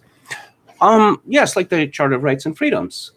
Certain people, like the Vice President of Real Women, commented at the time that the Charter of Rights and Freedoms would mean that the Canadian legislature would play second fiddle to the Supreme Court, and she was shouted down as a conspiracy theorist. When it turned out that her warning was true, the response was, so what? What are you going to do about it? And that's how Canada works. Any complaints about loss of freedom are greeted with, so what? What are you going to do about it? Rosa Parks. Saint Rosa Parks. This is from Colleen Shelby at Yahoo News. A Temecula City Council member who compared her fight against face mask mandates to Rosa Parks' bus demonstration for civil rights has touched off a weeks-long controversy in the majority-white, boo, Riverside County City, where residents are sharply divided over the comments, and Black community members have expressed anger over the remarks. The controversy, which festered for weeks and was used as fodder on The Late Show with Stephen Colbert Tuesday night, intensified after the latest council meeting. Her rants reeks of white privilege, one commentator wrote. Yes, okay. No one may be compared to the sainted Rosa Parks, who rode a bus, which makes her one of the greatest people in American history. From Revolver News.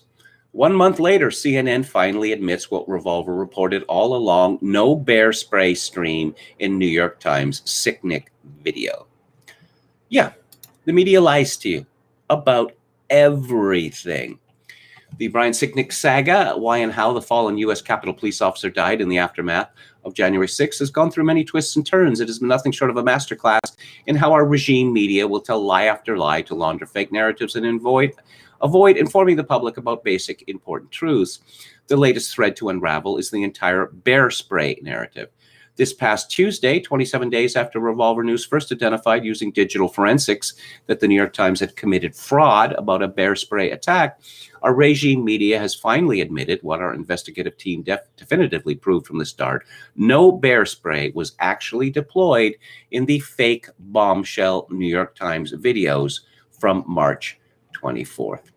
Let's recap how we got here. First, the regime media unanimously reported that Sicknick was bashed in the head with a fire extinguisher. Revolver News and other outlets immediately detailed the impossibilities of that narrative being remotely true. Subsequently, the regime media was forced to retract that narrative and try to recalibrate their lies. Then they moved on to a new theory. Sicknick died of inhaling bear spray from the canister of two Trump supporters, George Tanios and Julian Cotter. Tanios and Cotter were later charged with assaulting Sicknick by the Biden Justice Department on March 24th. A so-called bombshell set of videos by the Times reported to show the exact moment that Cotter allegedly sprayed Sicknick to death. But Revolver News immediately called bullshit once again. First, at the time, the DC Medical Examiner's report was already over 8 weeks late in establishing a cause of death, strongly suggesting foul play on the part of prosecutors. But they filed trumped-up charges against Cotter and Tanios anyway. Revolver News was completely vindicated when the DC Medical Examiner's report showed zero evidence of chemical ingestion by Officer Sicknick and no association between a chemical spray and the cause of death. On March 31st, Revolver News went even further. We had shown in excruciating forensic detail that the so-called bear spray wasn't even there. The New York Times had literally just drawn a white box around an empty strip of air and said there was bear spray inside it. And CNN and the rest of regime media had simply squawkingly, unthinkingly amplified the New York Times lie. Yeah, I'm looking at it. Yes, I'm looking at some air here. Apparently bear spray isn't visible, but no, I'm looking at a video here, and apparently bear spray is very visible indeed.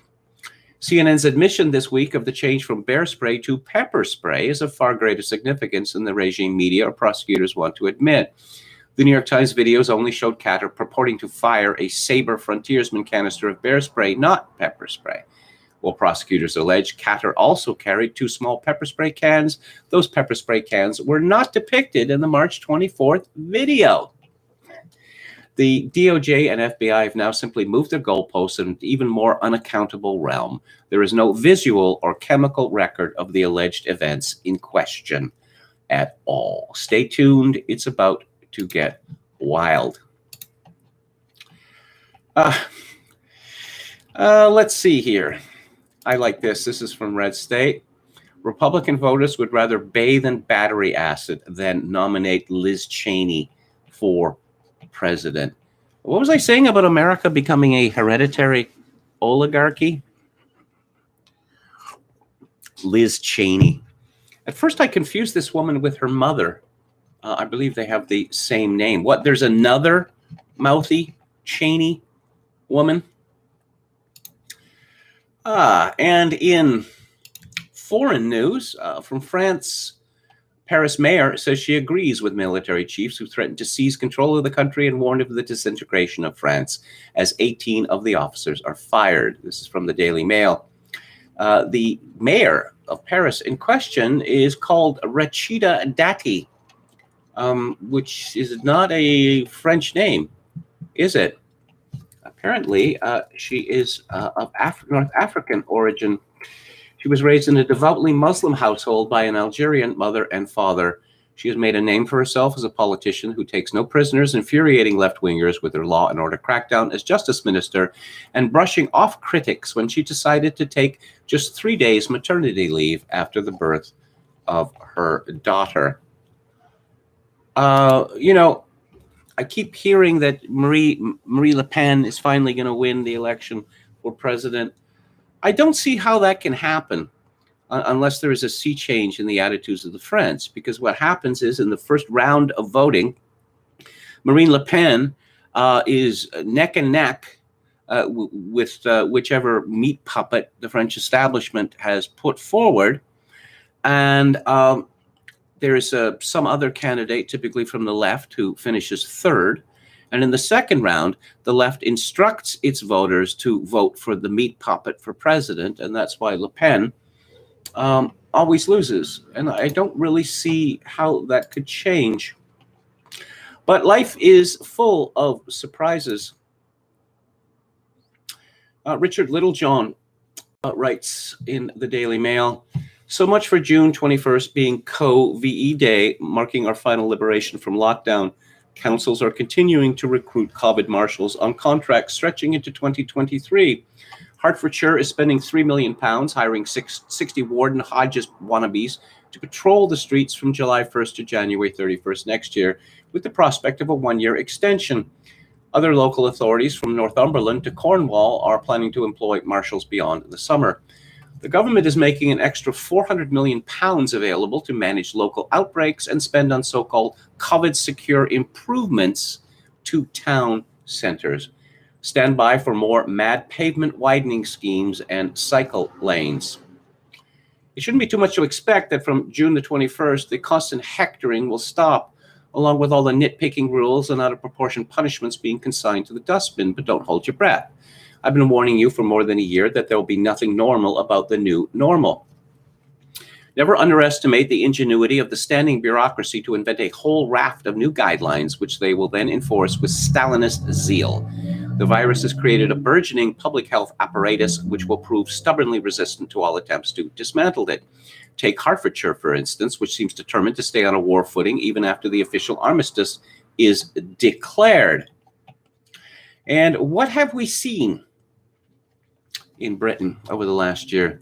Well, Littlejohn writes, "My guess is that even after June 21st, council jobsworths will take it upon themselves to enforce arbitrary back-of-a-fag packet rules on everything from wearing masks to the length of queues outside chip shops. As I keep telling you, if you give anyone an authority, any kind of power, they will always, well, you know the rest." Since hairdressers were allowed to reopen a couple of weeks ago, my North London barber, Harry, has already had 2 visits from officials measuring the distance between his chairs and testing the temperature of the hot water.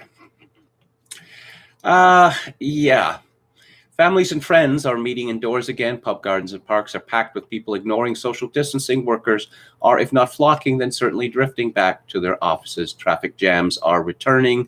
The economy is straining at the leash, but the recovery will come too late for many businesses plunged into bankruptcy. Yes, pizza, measuring sizes of pizza. Did you know about that?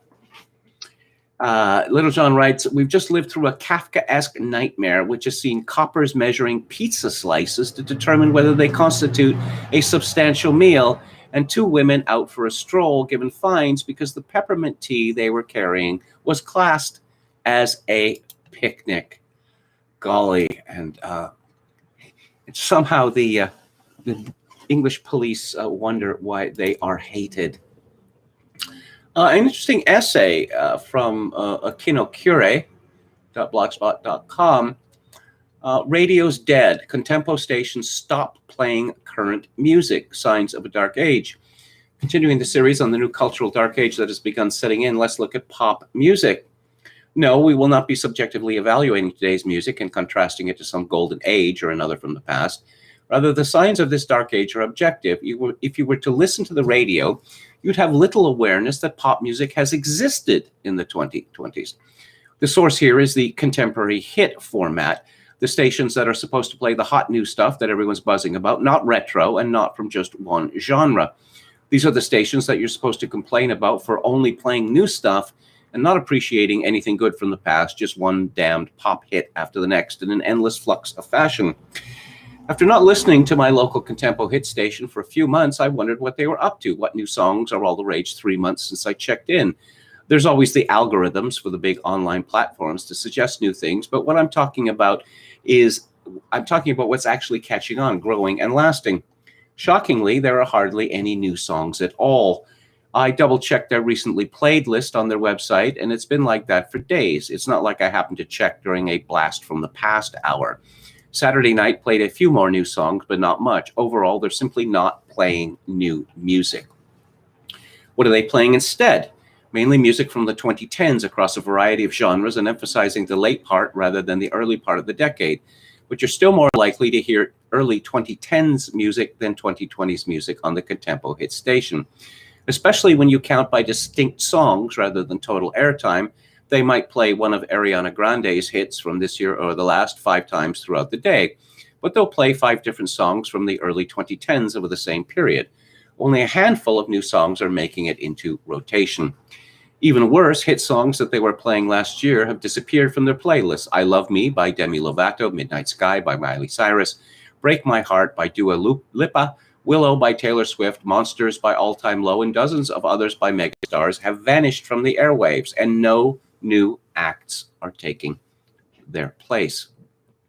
So it's not like the station is unaware of new hit music from the current decade. They played a fair amount of it last year. Rather, they are deliberately erasing the signature that the 2020s were here in the guest book of the pop cultural record. So what does this mean? Well, Akinokure says this is a process of exhaustion and breakdown. Creators may not be able to collaborate well enough to make new hit songs. Distributors may not want to promote anything new because they don't trust the creators to give them songs that will sell like hotcakes, or don't trust audiences to gobble them up. And audiences may not trust the creators or the distributors to give them what they're hankering for. Whatever the variety of forces involved, it all smacks of an unraveling of cooperation, collaboration, trust, and collective interest in a total musical culture. There's not going to be another phenomenon in music, no more scenes, and no more subcultures. At some level, the American people, or better yet, people living in America, no longer feel like being bound together by a common culture that is distinctly theirs, and that is so captivating it's eagerly adopted all over the world. We're at the stage of imperial decline where it's not only the political and economic domains showing signs of exhaustion, but now the culture makers too can squeeze no more blood from their stone. And for the same reasons, plummeting levels of asabiya, or the potential for a group to pursue concerted collective action out of a sense that the in-group is special and destined for greatness. When that fades away, it not only means the end of far-flung territories staying integrated into the empire, it means the end of the larger-than-life culture that the empire produced. Roman culture ended during the crisis of the 3rd century, and American culture has ended in the wake of the catastrophe year of 2020. Well, you know, there's another way to look at it. I have amused myself for several years at looking at the Wikipedia entries for hit albums, or whatever they call them now, and counting the numbers of producers listed. And typically it's somewhere between 10 and 30. And that's not even counting the mixers, different people who are used for separate songs. I look at some 3-minute song that supposedly 9 people wrote. So what's going on here is you're throwing a bunch of people in a room and say, make hits. Well, yeah, you can say make hits, but it's harder than that. No, it isn't. We've turned it into a science. Essentially, you're going to look at songs that were hits in the last 6 months and synthesize, take elements of them and synthesize them into something which is new, or we can say that is new. And it may well be that the public has finally grown sick of this. Why does all music sound the same? The reason all music sounds the same now is that it sounded different. That might scare you, and you wouldn't want to listen to it. I think that is the dilemma. This is a process, that goes back to the Santana album that Clive Davis famously produced, resurrecting Carlos Santana's career. And yeah, we can guarantee hits. Just bring in everybody, you know? Bring in everybody. Yeah, I'm reminded of the genius of Fry on Futurama, that when Leela said that people would like something that they had just done because it's clever, it's unexpected, and Fry said, but that's not why people watch TV. Clever things make people feel stupid, and unexpected things make them feel scared. And that's what's happened to the culture. I'm going to read a little bit from Hilaire Belloc's The Servile State. And he had earlier described how slavery had gone extinct in medieval Europe, but that state too passed. He writes, slavery had gone, and in its place had come that establishment of free possession which seemed so normal to men and so consonant to a happy human life. No particular name was found for it today, and now it has disappeared. We must construct an awkward one and say that the Middle Ages had instinctively conceived and brought into existence the distributive state. That excellent consummation of human society passed, as we know, and was in certain provinces of Europe, but more particularly in Britain, destroyed. For society in which the determinate mass of families were owners of capital and of land, for one in which production was regulated by self-governing corporations of small owners, and for one in which the misery and insecurity of a proletariat was unknown, there came to be substituted the dreadful moral anarchy against which all moral effort is now turned, and which goes by the name of capitalism.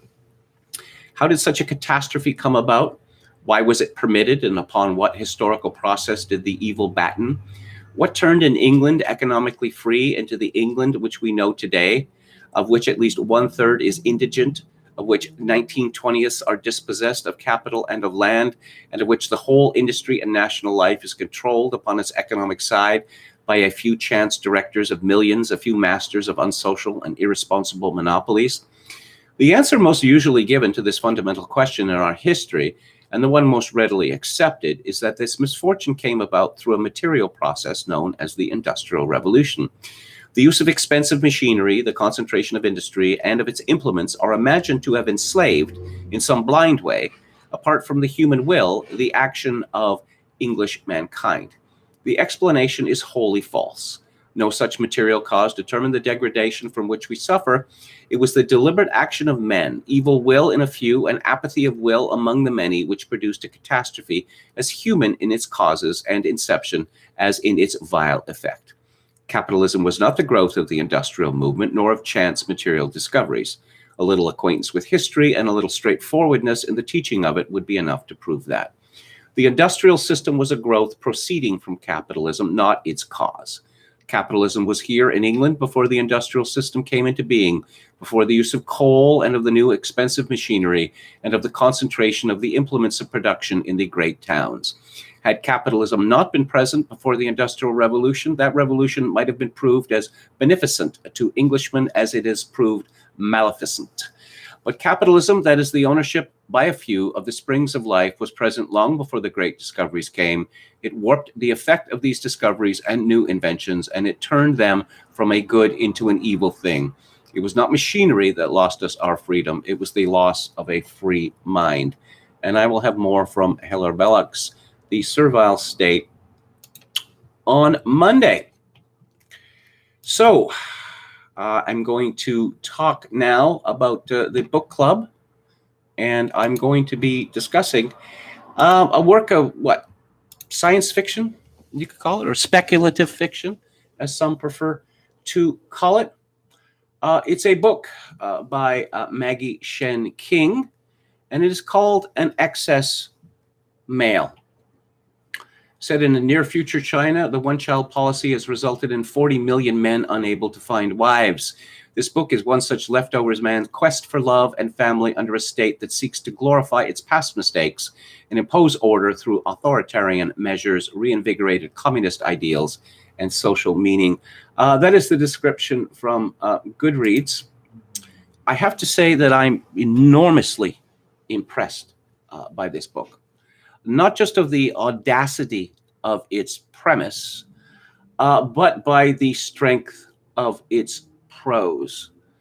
You know, one has become inured to bad writing, universal bad writing. Our author is a woman from Taiwan who came to America as a teenager, and her English prose puts most American authors to shame.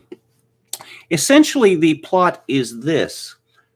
Such is the number of surplus men in China that polygamy has been become the norm. That you have one woman sharing two men. But apparently that is not enough. So from a throuple, China has decided to move on to a polycule. I understand that's the word that the kids are using. So we learn of the lives of the woman and the three men in this polycule, as well as the matchmaker involved. You see that having a woman, having a female daughter, what with the shortage, has become lucrative because dowries are involved. And essentially, men have to pay large sums of money in order to share a woman with other men.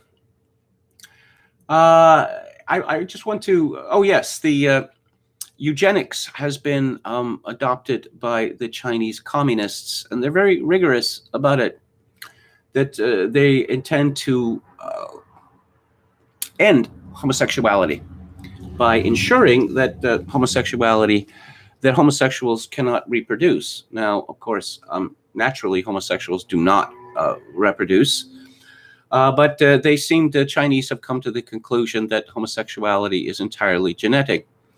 Also, the homosexuals are called willfully sterile in this Chinese dystopia. And what the kids are calling neurodivergent are called lost boys. And lost boys are not quite hunted down, but they are forbidden to breed. I mean, even to the extent that they want to. I want to read. I'm going to read from this book to give you an idea of what impressed me about it. Mei Ling tiptoes to the couch where Han has settled for the night and nudges his feet with her knees. He thought she was already asleep. She hasn't spoken much to him the last few days, not since she agreed to the matchmaking lunch and then inexplicably threw him out of his own bed. He draws up his knees to make room and touches his feet down on her lap. She allows them to stay. He lowers the volume on the business report. She yawns. Her eyes stay on the entertainment screen even as she stretches her arms skyward and wedges herself next to him. He scoots to the edge of the couch and makes room once again. "Coming to bed soon," she says. An unexpected stab of jealousy pierces him. "Like our boy toy, do we?" She must have had a better time with Wei Guo dancing at his studio than Han had realized. He had thought his problematic little family safe when he offered up family advancement during a heated quarrel with Mei Ling. He did not expect her to take him up on the idea. With her fertility problems and Zhongxin being Zhongxin, I should explain that Zhongxin, who styles himself XX, is the autistic brother of Han, who is willfully sterile. That is to say, he is a homosexual. Mei Ling says, "I like you better." She stares long and hard into his eyes. Oh, I should also explain that this Wei Guo is a 40-year-old fitness instructor who is determined to, to humiliate himself as much as possible and to spend whatever it takes to take part in a polycule, to have sexual access, weekly sexual access to a woman who already has 2 husbands and a monstrous child. She stares long and hard into his eyes. "I know, sweet pea." He curls up a corner of his lip. "Are you welcoming me back to my own bed?" She burrows into him. He kisses her forehead and hugs her tight. He lets her lips graze his. She says, "We can still call it off if you'll just love me. You are my one and only." She kisses him fervently. He tolerates the slurping, her hungry nibbles. When her lower region begins its forward press, though, he stops responding. He had hoped to discourage her advances by agreeing to go to the max. He regards her admiringly, sending all the love he can muster that way. Mei Ling's face shuts down as she tosses back the blanket and Crab shuffles graciously over him. He looks away from the flash of nipples and the droop of her pullover, his pullover. They've had this exchange too many times, but he reminds himself to be patient, to be kind. He is the one in violation of the marital law. He is the one who has duped her. Sexual orientation is not something the young, sheltered brides of today understand, and Mei Ling is on the verge of truly grasping and accepting his lack of desire for women. He's relieved when she drags her feet in the direction of his bedroom. Day in and day out, Mei Ling pads around the apartment barefoot, toes splayed and dirty, the butt of her sloppy sweat sagging to her knees.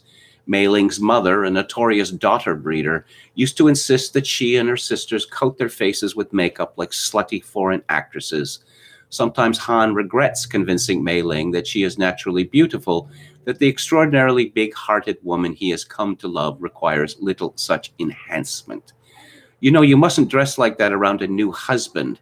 Ragging on her does little good, but Han tries to lighten the mood. "What do you care?" "You're right." Praying that her invitation to bed is still good, he pushes to his feet, his back twinging. "It's not possible for me to care." She stares at him dead-eyed. He asks if Wei Guo is a possibility. "I just can't understand why you won't consider a unit dissolution." He sighs. These days, Mei Ling jumps from family advancement to dissolution in the same breath. He says, "I can live with Wei Guo, or if you don't like him, someone else. We'll find us a trustworthy man, one that meets your high standards. He exists. You know that I'll give you full access to baby if you accept the truth and do what's right." "I'm living my truth." Han enunciates each word, his eyes flashing. "Tell me, what's more true and right than a father and husband being here day in and day out, doing everything he can for his child and family?" Despite his bluster, he is deeply aware that he has never been a true husband to her. He cannot shove aside the knowledge that in marrying her, he and his emotionally defective brother have wronged her in a most fundamental way. Even as he thinks this, Han questions his own sanity. No man in his right mind would risk so much to bring harmony to his household, to eradicate counter-revolutionary thought and challenges from its excess of dissatisfied men. Their government has lumped homosexuality with mental illness and genetic diseases and classed everything heritable. It requires same-sex lovers to register their sexual orientation and undergo vasectomies. It is criminal for them to marry, reproduce, or raise children. He regrets goading Mei Ling into matchmaking. Looking for a new spouse only increases the possibility that Han's marriage could be exposed and forcibly dissolved, his paternity wiped from all records, his child and family taken from him, and that doesn't even begin to address his re-education, the fines, the dire consequences. Mei Ling says, the truth is that you insist on being willfully sterile. I am not sterile, and there is nothing willful about the way I was born.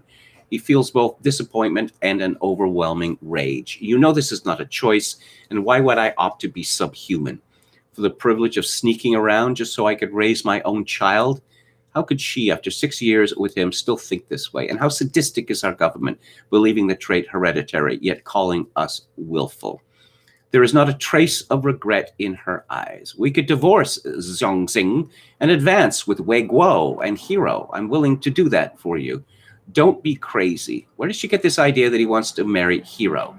We'd be upholding the family unit and reforming the misguided. We'd all be heroes. He shakes his head at her. She thinks he's paranoid. People her age believe that the average citizen is sympathetic and accepting of same-sex lovers, that excessive regulations make rule breakers of everyone and band people together. He knows that couldn't be further from the truth. Hero, he is half Japanese and H-I-R-O, but he has changed it to Hero, H-E-R-O. He is, he's a gross person physically. He's flamboyantly homosexual. And he is obsessed with Han, who is disgusted by him, but nonetheless apparently cannot resist his attractions. There's an uncommon honesty, I must say, in this novel with its treatment of homosexuality.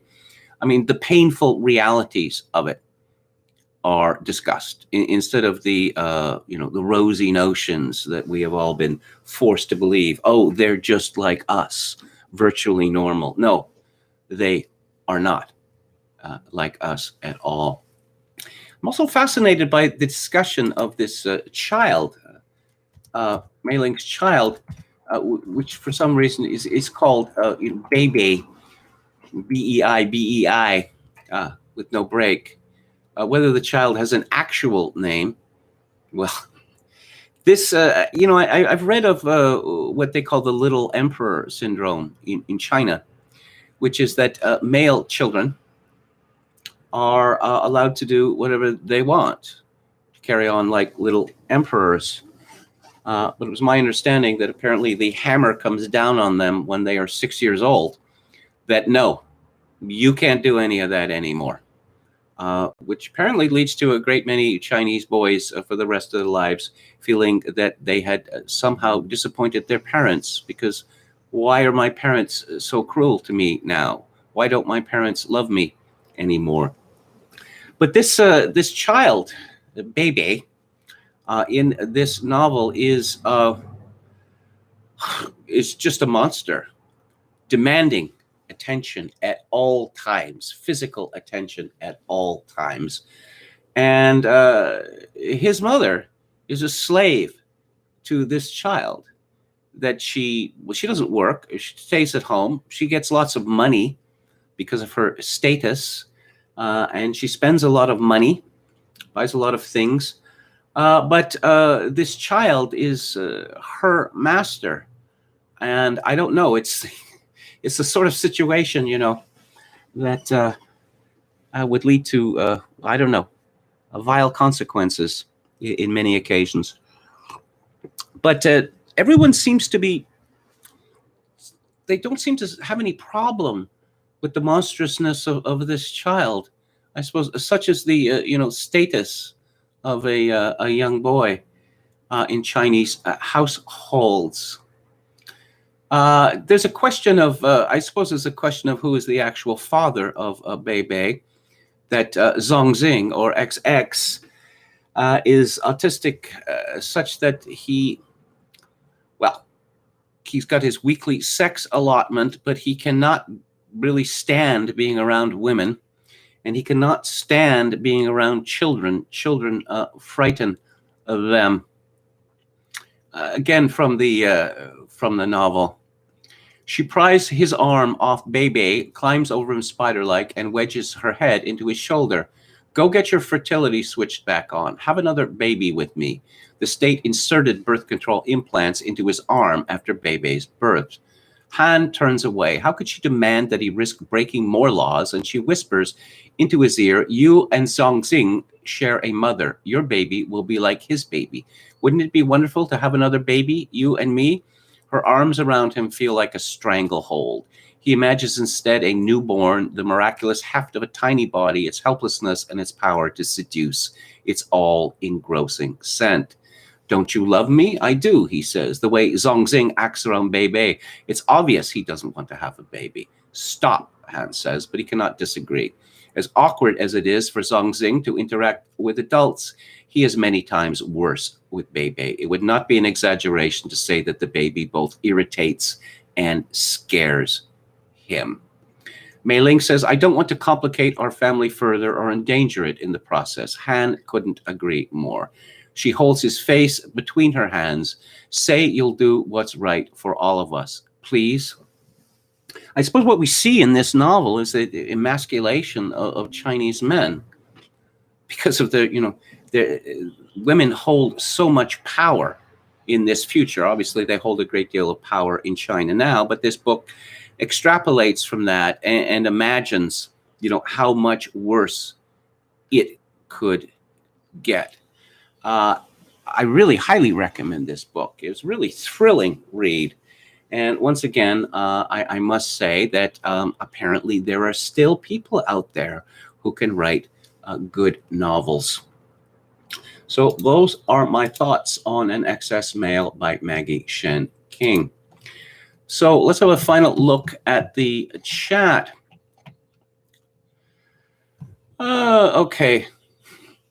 Cool it with the anti-Chinese remarks, Chogo, says Anne Run. Ogan's Iron says KMG monster kids. Read that in some North American native cultures, parents encourage their boy kids' worst instincts because such boys would become brave warriors. Okay. Oh, Kevin Spacey is a creep, but a solid actor, says Anne Run. What was that show that he was in? Is adaptation of a British serial that had Ian Richardson in that was much superior. His creepiness in that, when he plays as Speaker of the House of Representatives and becomes president, his just creepiness in that was just off the scale. Of course, a lot of politicians are creeps, but they work hard to disguise it. And Kevin Spacey in that series was not trying to disguise it. Spacey was decent in LA Confidential. That movie is absolutely preposterous. Apparently, there's at the end of the movie, there's a gunfight. There's 100 people or so shooting back and forth, thousands of rounds, and somehow the media doesn't turn up. And somehow this is going to be kept a secret. Anran says Elaine from Seinfeld is right about the English Patient. I think so. I'll tell you a story. Years ago, when the English Patient came out, I was sweet on a woman. And she seemed to like me, but there was a test. And the test was, I had to go with her, God knows how many times she'd been, to watch The English Patient. And I had to like The English Patient. And so I was watching this movie. Our hero, we're cheering for this guy, the guy who turns in his English friends to the Nazis. That's our hero. And then this bit with the Sikh man and the blind man, it was just interminable. And I was rather like Elaine. I wasn't saying it, audibly, but it was die, hurry up and die. And afterwards, this woman wasn't paying attention to my reactions. I'm not good at hiding my reactions to things. But she was so engrossed, in the romance. And so, the movie ends and we leave the theater and she says, oh, what did you think of the movie? Oh, yeah, tremendously well made, the technical qualities. Oh, it can't be faulted, the real milestone, whatever. you know. And I just thought, this may be the most humiliating thing I have ever done in my life.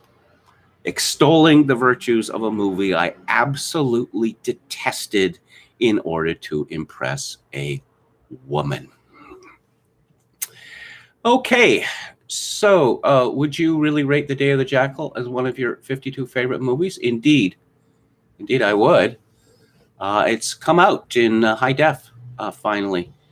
You know, one of the ways you can tell a good movie is that practically the last 15 minutes of The Day of the Jackal has no dialogue in it.